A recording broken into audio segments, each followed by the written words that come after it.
Halo, selamat pagi semuanya. Sebelum perkenalkan, nama saya Ilham Nur Akbar dari Prodi Sistem Informasi dengan NIM 0820 11633073 dengan dosen Pak Farid kelas I2. Jadi pada kali ini saya akan membahas tentang hasil proyek saya yang ada dua soal, yaitu yang pertama tentang matriks dan vektor dan yang kedua itu tentang aplikasi data mahasiswa. Jadi langsung saja untuk nomor satunya. Itu diketahui sebuah vektor V, X1, X2, Xn, indeksnya 0 sampai dengan N-1. V0 X1, V1 X1, kemudian X2, sorry, V1 X2, Vn-1-nya Xn. Kemudian diketahui juga algoritma pengurutannya, nilai kecil ke nilai terbesarnya. Nah, ilustrasi seperti ini. Untuk buat fungsinya itu adalah pertama itu membuat public vector dan public matriksnya, terus juga buat urutnya juga. Dengan vektornya V, matriksnya M. Misal suatu matriks. Nah, jadi pertama karena ini akan ilustrasi itu diurutkan berdasarkan kolom kedua. Jadi pertama itu kita mengambil kolom kedua dari matriks M, kemudian simpan menjadi suatu vektor 4, 7, 9, 11, 9. Nah, kemudian diurutkan nilai vektor V-nya dan sekaligus mengambil indeksnya. Nah, untuk indeks sebelumnya itu kan karena ini 4, 7, 11, 9, jadi ini ntar 0, 1, 2, 3. Kemudian diurutin kan, berarti kan kalau udah diurutkan berarti karena 9 itu lebih kecil dari 11, berarti ntar 4, 7, 9, 11. Dan 9 itu tadi di ketiga, dan 11 itu kedua. Nah, jadi indeksnya itu 0, 1, 3, 2. Nah, kemudian hasilnya akan seperti berikut. Sama juga untuk gunakan VNX sebagai dasar pengurutan matriks M berdasarkan kolom kedua. Kemudian misalkan seperti ini, A tempatkan baris ke 0, V indeks yang ke-1 adalah 0 dari matriks M ke baris 0 di matriks N. Sama juga yaitu baris ke-1 dengan V indeks yang kedua, baris ketiga sama dengan V indeks yang ketiga adalah 3, baris yang kedua itu indeks yang keempat adalah 2. Jadi langsung saja pertama yang kita membuat matriks C terlebih dahulu. Di sini konstruksi saya itu adalah integer row sama kolom. Kemudian ada private integer element double array. Ini untuk matriksnya saya buatnya default. Saya misalnya 438, 682, 254, 5, 12, 6. Kemudian public matrix yaitu dis.row-nya sama dengan 4. Nah, 4 sendiri itu dapat dari ini aja. 1, 2, 3, 4. Kemudian kolomnya itu 3, itu 2, 3. Kemudian untuk ini saya tidak menggunakan set karena sudah dibuat di sini. Kemudian membuat get-nya itu di return aja dis.row-nya, kemudian get kolomnya dis.column. Terus get element, parameternya integer row sama integer column. Return this.element dengan dideklarasiin dulu array-nya itu row dan column. Kemudian di public integer double array get element all untuk mendapatkan semua elemennya. Return this.element. Kemudian di public void di display matrix seperti berikut. Dan kemudian itu membuat urut matriks M dan vektor V seperti tadi karena vektor V dari ini dia soalnya menggunakan vektor V dan matriks M. Nah, buat di matriks barunya misalkan matriks N sama dengan yung matriks, N row sama dengan M get row, N dot column sama dengan M dot get column. Kemudian dibuat elemennya itu elemen J sama K. N dot element, V dot element, dideklarasiin J sama K. Kemudian di return. Kemudian yang kedua yaitu membuat vektor. Untuk vektornya itu pertama saya mengimpor juga dava.util.arrays. Itu pertama itu konstruktornya itu adalah integer size sama integer element array. Public vector integer array element this.element sama dengan element.clone. Clone ini sebenarnya untuk mengklon elemen-elemen dari matriks yang nanti bakal jadi vektor. This.size this.element.length. Ini untuk panjang elemennya ntar. Kemudian lagi public vector dengan parameter integer size, this.size sama dengan size. Terus tadi this.element sama dengan new integer, array dideklarasiin jadi this.size. Kemudian lagi public vector, parameternya integer double array element sama integer column. Untuk this.size saya menggunakan element.length untuk panjangnya nanti, sama this.element sama dengan integer this.size, this.size ini. Kemudian di display arise.toString this element, kemudian untuk di sortnya, nah untuk di sortnya ini menggunakan vektor P, ini misal aja menggunakan P, integer K, ini juga misal dari yang ini.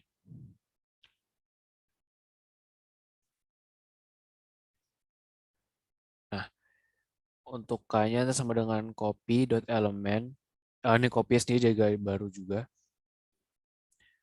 Kemudian copy.element jika elemen I sama dengan kolom copy.element J, ntar copy.element sama dengan K. Jadi tujuan dibuatnya ini tuh biar si elemen copy.element J-nya ini bisa sama dengan sama biar ada K-nya juga.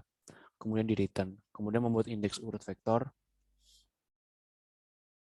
yaitu membuat vektor 0, vektor O, new vektor p.size, terus ada lagi vektor H. Untuk vektor H ini itu diisi dengan sort P, ini sort. Kenapa menggunakan P? Karena ini parameternya itulah vektor P, jadi menggunakan P. Misalnya integer A sama dengan 0, for integer I sama J juga, karena dimisalin aja I sama J. Nggak sih, karena memang udah biasa makanya I sama J. Kemudian if P dot element array deklarasi J sama dengan H dot element array J, O dot element A sama dengan J, A++. Kemudian continue bakal berlanjut terus. Kemudian di return. Habis itu langsung saja ke main class-nya, yaitu biasanya itu mau scanner was sama new scanner system.in. Kemudian yang pertama itu menampilkan matriksnya terlebih dahulu, matriks yang diketahuinya dulu, yaitu misalkan Akbar, kemudian ntar di display matriksnya. Kemudian menampilkan vektornya. Jadi ini vektornya tuh bakal mengambil kolom kedua nih, karena get element all, 2. Nah, nanti yang diambil tuh ntar di kolom keduanya ini. Ada display, kemudian biasanya itu di sort, menampilkan vektornya. Ini vektor yang ilham.sortnya ini tuh udah dalam keadaan yang sudah diurut. Kemudian vektor indeksnya menampilkan .ilham.index urut vektor, parameternya ilham. Index.display. Jadi ini sudah menampilkan indeks urutan yang bakal nanti benar ya. Kemudian matrix free sama dengan Akbar dot urut matriks, parameternya Akbar, indeks. Ntar bakal ditampilin juga matriks setelah di sort. Seperti berikut hasilnya. Nah, seperti dilihat, karena ini karena fokusnya ke kolom kedua, jadi kan ini 38, 5, 12. Lantas tadi setelah itu ada vektor tadi ambil 38, 5, 12. Habis itu di sort, 3 diurutkan secara yang benar, 3, 5, 8, 12. Nah, tadi kan 3, nah karena ini awalnya 3, 8, 5, 12, berarti kan tadi 3-nya 0, 8-nya itu 1, 5-nya itu 2, 12 itu 3. Nah, kemudian diurut jadi seperti ini. 0, 2, 1, 3 nih. 3, 5, 8, 12. Dan akan langsung menampilkan matriks yang barunya. Oke, itu untuk yang nomor 1. Kemudian untuk yang terakhir, yaitu buatlah aplikasi data mahasiswa, yaitu pertama masukkan universitas, masukkan data mahasiswa, kemudian diketik jika 61, ntar nanti bakal matematika, ntar terus sampai 66, teknik arsitektur.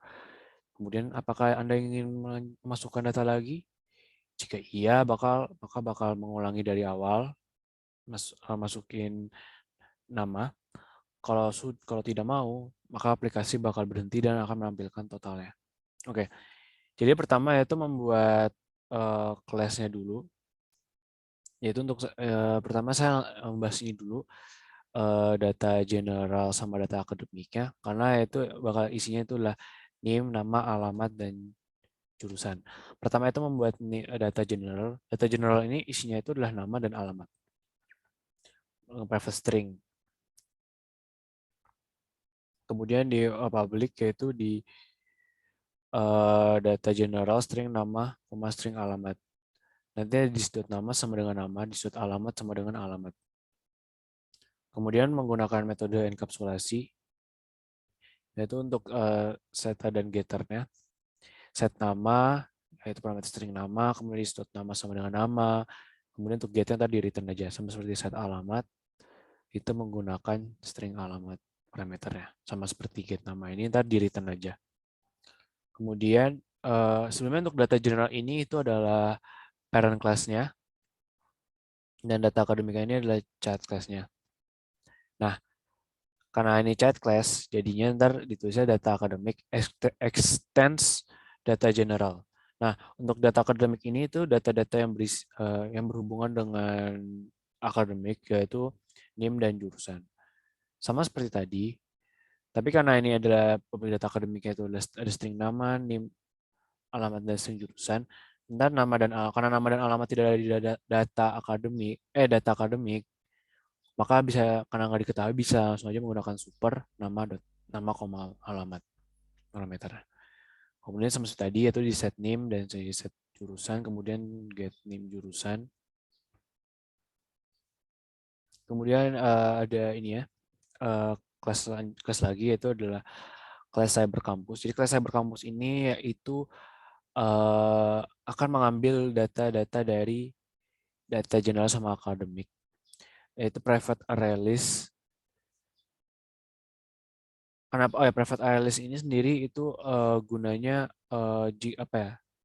Untuk misalkan kalau kita sudah menuliskan keseluruhan ini, ntar kita langsung pas ditotalin tuh nggak usah mengubah apa, jadi udah otomatis. Dengan variabel mahasiswa, kemudian variabel integer, incremental ID. Nah, untuk incremental ID bakal saya jelaskan nanti karena berhubungan dengan nanti ini. Private static string universitas, karena buatlah static, karena musuh buatnya dengan static. Oke, itu public cyber campus, string universitas, parameternya itu dis.universitas sama dengan universitas, dis.incremental 1, dis.mahasiswa sama dengan new array list array. Ada tanda ini karena memang ketika kita mengetikkan array list, maka akan dituliskan seperti ini. Kemudian itu membuat fungsi method setter getternya, yaitu nih, masukkan nama universitas, static method setter getternya. Itu set nama univnya, string universitas. Sorry. Nah, oke. Cybercampus.universitas sama universitas, public static string get-nya itu ntar di return aja. Kemudian public di get incremental ID-nya return this.incremental ID. Nah, jadi untuk incremental ID sendiri itu saya membuatnya karena biar apa ya, ibaratnya default-nya seperti kayak tadi aja kalau matrix. Ini saya itu satu. Jadi ntar ketika ini saya langsung loncat ke nambah juga karena berhubungan juga dengan distort incremental ID. Jadi ntar ketika buat nambah parameternya kan data akademik mahasiswa. Tadi add mahasiswa. Nah, nanti pada saat selanjutnya menambah lagi masukin datanya. Ntar ini kan ada tulisan plus 2, plusnya ada 2, ntar jadi bakal berkelanjutan. Jadi misalkan karena ini awal 1, selanjutnya 2, 3, jadi berurutan sampai seterusnya. Nah, untuk kurangi if the mahasiswa get i, get name, dan equals name. Is mahasiswa remove i. Kemudian di get total, kemudian ini di display. Nama, name, nama, alamat, dan jurusan. Lanjut ke main class saja. Jadi waktu di scanner, membuat scanner, kemudian itu memasukkan nama universitas, cyber campus, string input sama dengan baru .next line. Jadi ketika tadi masukin namanya, ntar langsung ke line selanjutnya. Cybercampus, Univ New Cybercampus Input. While true. Nah, jadi ntar karena ini ID tadi seperti yang saya bilang sudah ada di defaultnya. Jadi ntar ketika kita dapat ID-nya, ntar udah langsung dapat ID-nya gitu, otomatis. Habis itu masukin namanya siapa, kemudian itu alamatnya, kemudian jurusannya, kemudian masukin angkanya. Nah, untuk angkanya ini menggunakan switch, karena ini case-nya ada banyak. Yaitu pertama ada case yang itu 61 ada matematika, 62 ada biologi, 63 ada kimia, 64 ada fisika, 65 ada teknik informatika, dan yang 66 ini ada teknik arsitektur. Kemudian kalau nggak ada, ya udah tidak ada. Kemudian itu menggunakan ada lagi itu Univ nambah new data akademik yang tadi yang di cyber campus.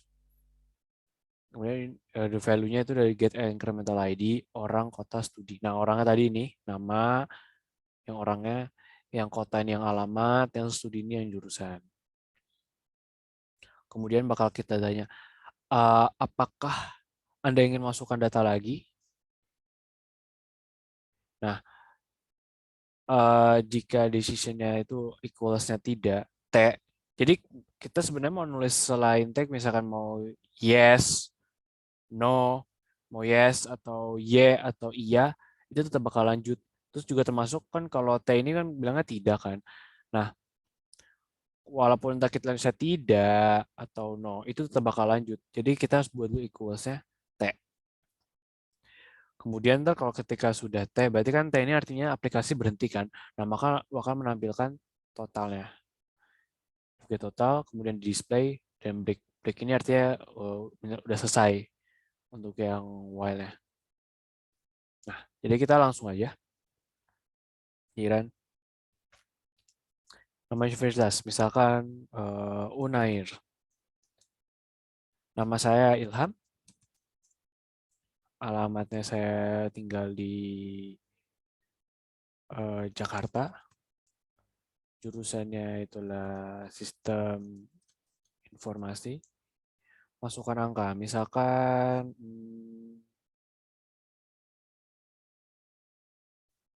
66.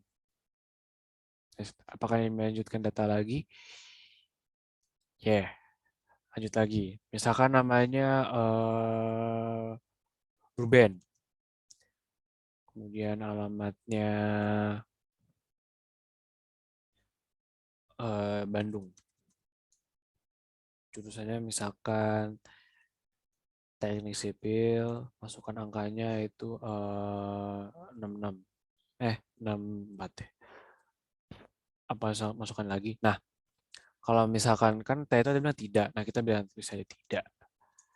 Nah, bakal lanjut lagi. Karena kenapa? Tadi kan fungsinya tadi equals-nya itu, jadi kalau misalkan kita udah menemukan kata T, udah berhenti. Nah, kita lanjut aja terakhir apa ya? Misalkan Akbar. Alamatnya Cengkareng.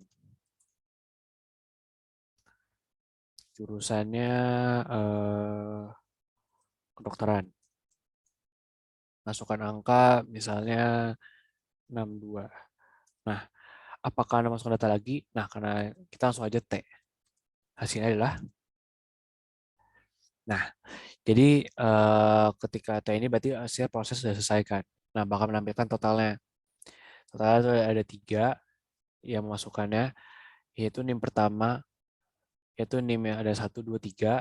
Namanya ada Ilham, Ruben, sama Akbar. Kemudian alamatnya Jakarta, Bandung, Cengkareng. Jurusannya sistem informasi, teknik sipil, sama kedokteran. Ya, sekian dari proyek saya. Kurang lebihnya mohon maaf. Selamat pagi.